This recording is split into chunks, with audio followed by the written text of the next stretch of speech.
today's World Insight. China's big push for innovation, a game changer for the economy. In what ways and why has innovation proven to be a growth driver? What are China's high-tech bright spots?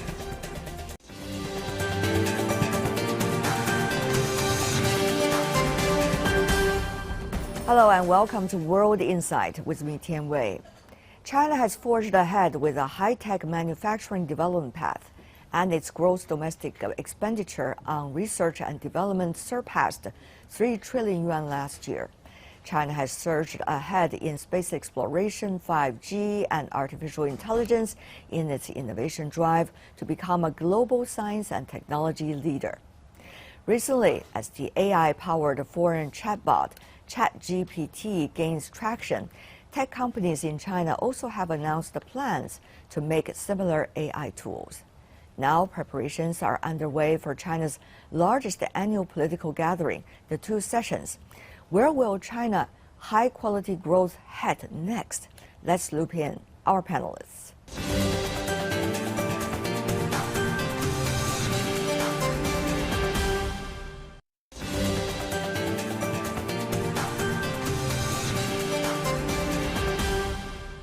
Edward Xie, Chairman and CEO of Gaofeng Advisory Company, Li Yong, Chief Researcher at the DNC think tank, Andy Mock, Senior Research Fellow from the Center for China and Globalization. Gentlemen, welcome to the program. Economy, economy, economy. They say this is key to politics. No wonder it is on the focus for this year's Two Sessions as well. Chinese economy, how much likely do you see it is recovering at a speed satisfying to the general public? Professor Li, briefly. I think from what we can see from the January statistics, I think we can see signs of a robust recovery. And the PMI wise, we see the first rebound above the 50. There are different ways of looking at the Chinese economy. There were earlier suggestions about the data, whether it is the GDP number or PMI number or some of the other statistics such as transportation, logistics, electricity data. So, Mr. Xie, what are you observing and what is the logic you're seeing now with the Chinese economy today? The domestic economy, the recovery has been pretty sound. As Professor Li talked about, I think we see an upsurge in the consumption so far. And also very importantly, as I work with many of the investors, venture capital investors, private equity investors, they actually began to return to China and become very active. So I see a lot of uptick from the data so far. Well, let me share two perspectives on this. A few months ago, Ray Dalio from Bridgewater spoke at our think tank, and he believed that China's economy would grow at more than 5% in 2023. And as we've seen, recent economic estimates have moved upwards. From a personal perspective, I was in Cambridge a couple of weeks ago doing research for my book, flew back to Beijing. The flight was packed, not an empty seat. Since being back in Beijing, I've been out for dinner 2 times. Both times there was more than a 40-minute wait for a table. So I think that gives us a little bit of on-the-ground perspective on, I think, the robustness of the recovery, at least on the consumer side in China today. We have some personal observation as well as the numbers, but compared to last year, of course, we're starting from a low base because last year's economy worldwide, including that of China, has been suffering tremendously. Now, Professor Li, where do you think are some of the sectors that people need to look very closely in order to tell the longer trend of the Chinese economy, at least for the rest of the year? Obviously, there are two. One is consumer consumption, and the other is export. And a lot of people are talking about the externalities, mostly pessimistic outlook. That I think it is very important for us to really examine, for example, what will constitute the predictors of the outlook, not just really focusing on the external difficulties, I may have a different view, but later probably I will share with you what we have achieved last year is not really normal. So, this year the economy has come back to normality, and that I think is going to constitute, reasons for different type of prediction, and probably pessimism is not going to really prevail. Personal consumption and exports. Okay. Mr. Xie, sector-wise.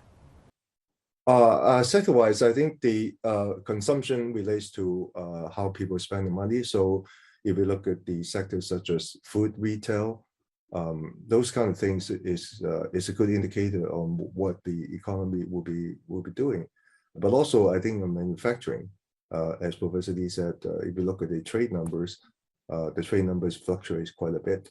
And if you look at the manufacturing index, I think that would give us an indication of where the economy in China is going. The logic of a Chinese economy earlier was about China's exports to the rest of the world, while the world's investment into China. Of course, over the past years, things have changed with China's economy getting ever more prosperous in the world. For example, double ways, triple ways of investment flows, and certainly China also imported much more than it used to be. So the logic is different now. What about the current logic? Is this going to be sustainable, Mr. Mok, given many factors that we're facing today? So are many crises the world is facing today. The structure, the logic that drives the Chinese economy is indeed shifting. So I agree that consumption is an area we have to pay attention to for two reasons. One is that, of course, consumer sentiment was dented during COVID, and we should see a rebound of that.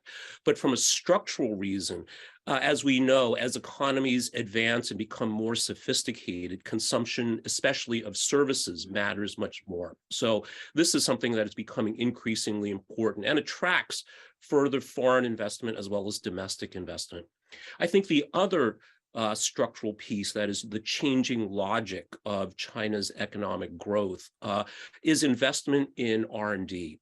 So we know that without a complete full spectrum R&D capability, from basic research to productization, that an economy cannot prosper in the long term. So I think this is another area to pay a lot of attention to. Well, I think it's capacity building, Tianwei. It's not just money, but it's also policy changes, encouragement. Right. What kind of timetable you are looking at? 3 years plus. So one of the things we know in technology is that technology development and adoption cycles are becoming increasingly shorter.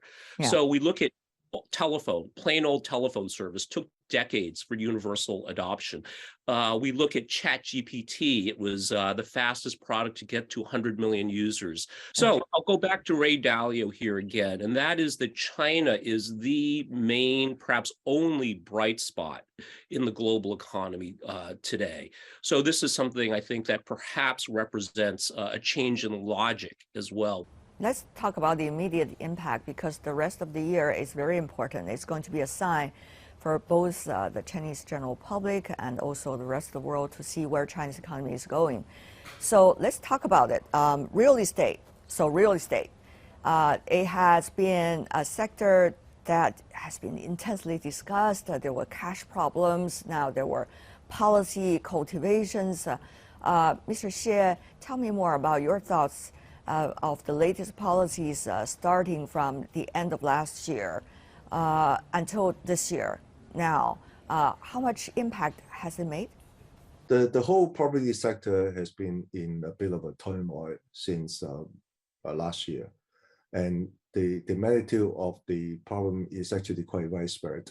And there's been quite a lot of areas where it has led to people being very unsatisfied or dissatisfied with how some of the property developers have been treating their strategy, as well as how they treat the customers, as well as the overall financial conditions of the property developers.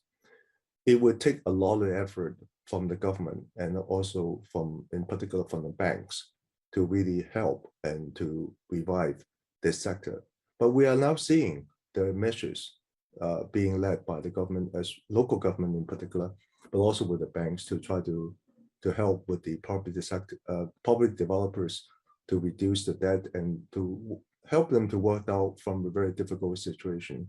So I think the overall sentiment is that there's a cautious optimism about the revitalization of the property sector, but it's going to take some time, Timur. We see, Mr. Li, some updated policies regarding the real estate sector, but now some have been asking, especially some foreign investors, is China going back to the earlier days, or this is going to be a very different way and an approach toward the real estate sector? I think it is going to be a kind of a different approach, particularly if we look at the total picture of the real estate. It does not really require a kind of a one-size-fits-all kind of a policy, and different localities have different, problems with their real estate development. And given the fact that real estate is a kind of a pillar of the economy, and the importance of which is being emphasized.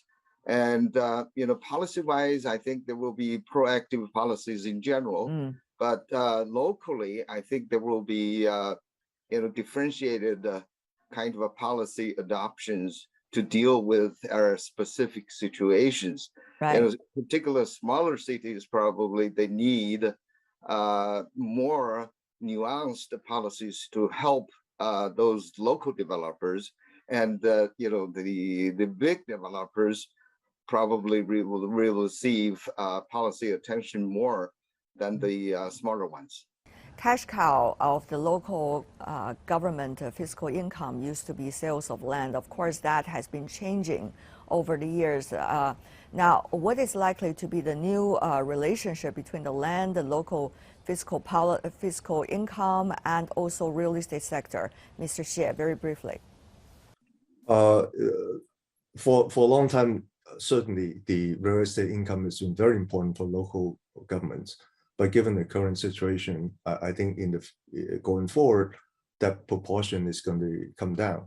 Therefore, the fiscal income will have to be made by other sources like taxation, like investment into other type of sectors, such as helping companies into manufacturing and innovation, as Andy talked about, and through those processes to generate new fiscal income for local governments.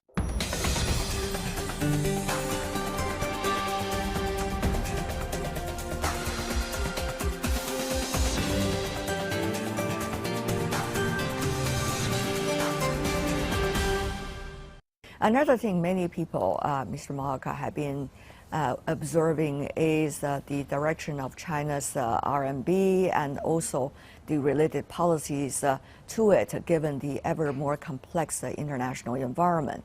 Now, we understand that there have been some adjustments recently. Where do you think is the trend? What do you think is the trend?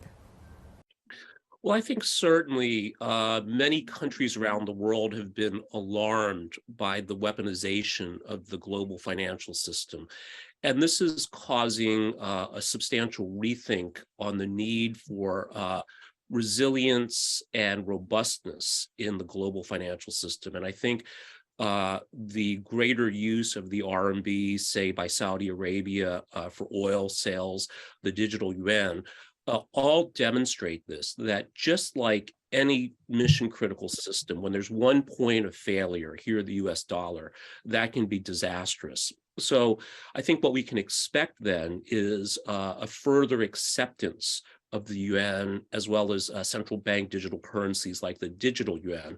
And that will make the global financial system more resilient in the long run. And of course, I think make it easier for countries like China and some European countries as well to be less vulnerable to what some might consider arbitrary political decisions. Mr. Xie.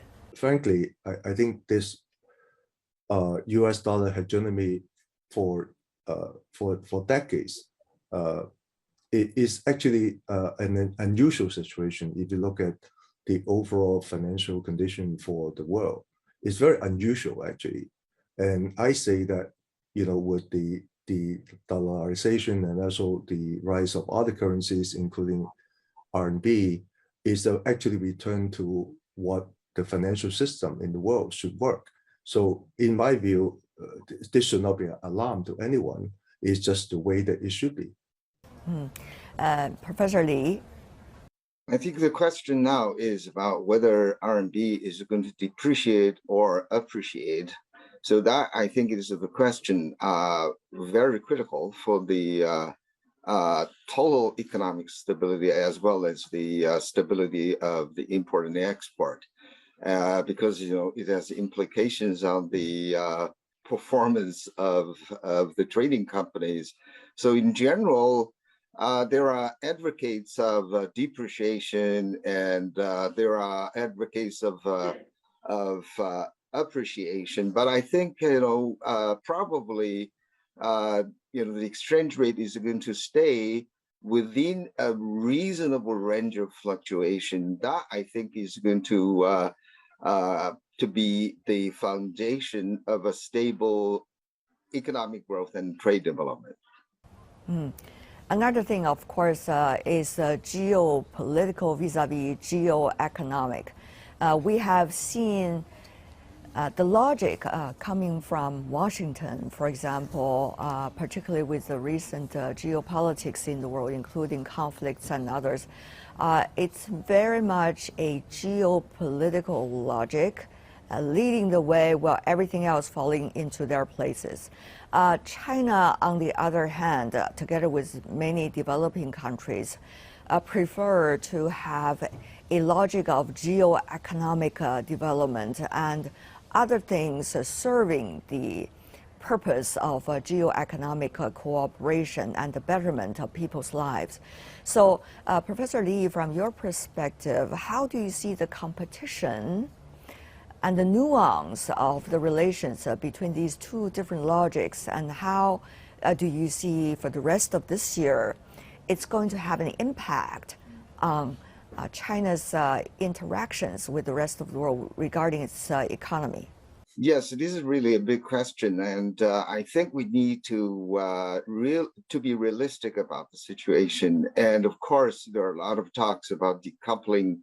I think we need to be clear about how long this is going to take a real effect, on the global trade picture, particularly because geopolitics basically is going to have an impact on the trade development. WTO released a report assessing the impact of the Ukraine crisis on global trade and development, and the findings was kind of interesting because the world trade has demonstrated resilience, meaning that it has not been affected as most of the analysts expected in the beginning of the crisis. So we need to be realistic about what the politicians are trying to do and the fundamentals that drive the trade relations. Well, I think the U.S. has long pursued a strategy of divide and conquer.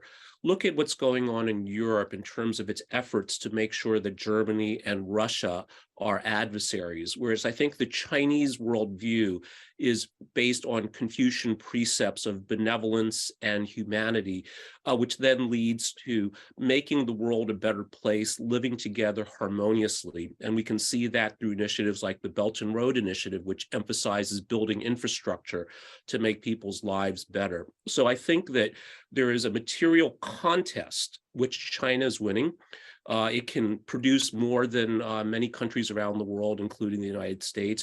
There is an ideological conflict as well, which is at the heart of this geopolitical rivalry, which is which worldview is going to predominate.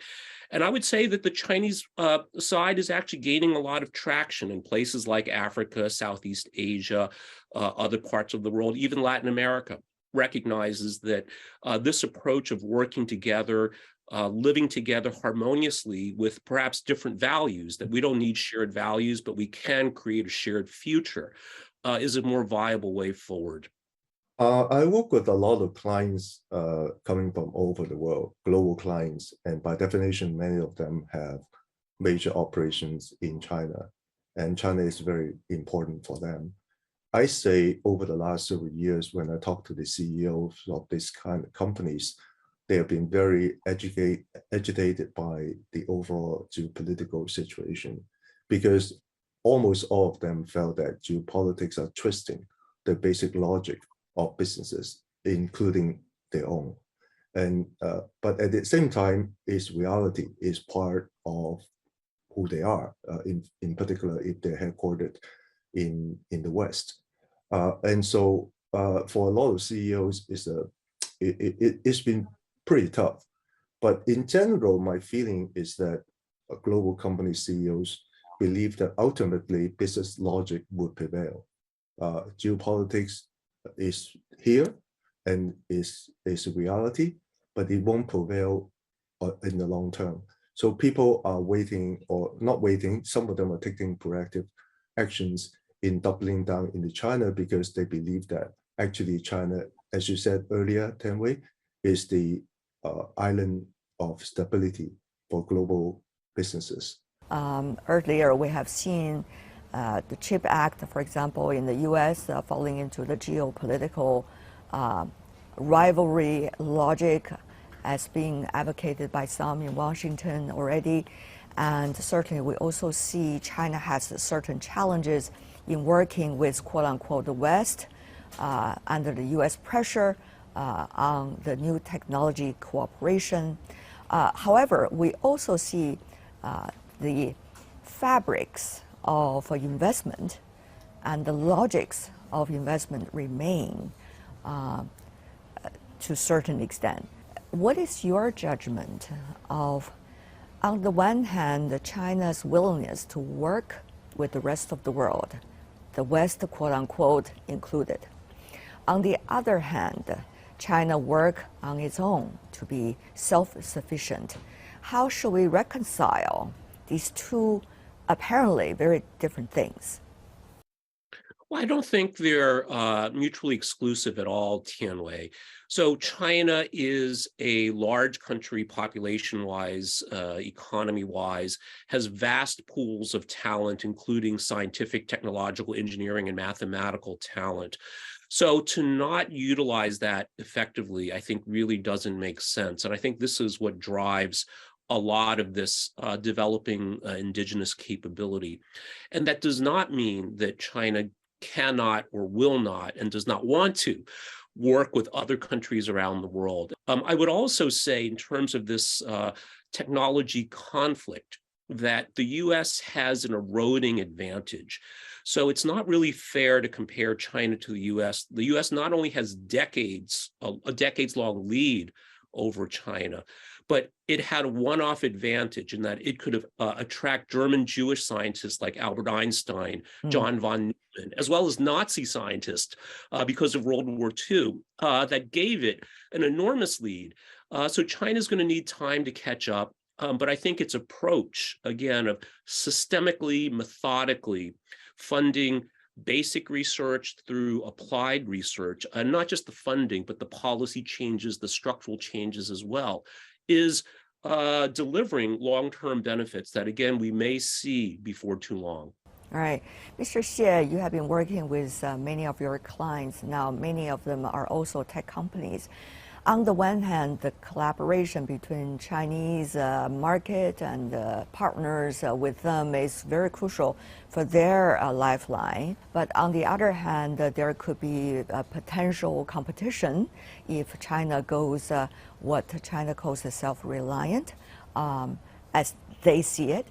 So how do you see they are reconcile these two different things? I think lots of people misinterpreted the notion of so-called self-sufficiency from China's perspective. They believe that, or some of them interpret that as China forming a walled garden to themselves or to itself, and China will not welcome anyone else to participate in that innovation process. The reality is actually very, very different.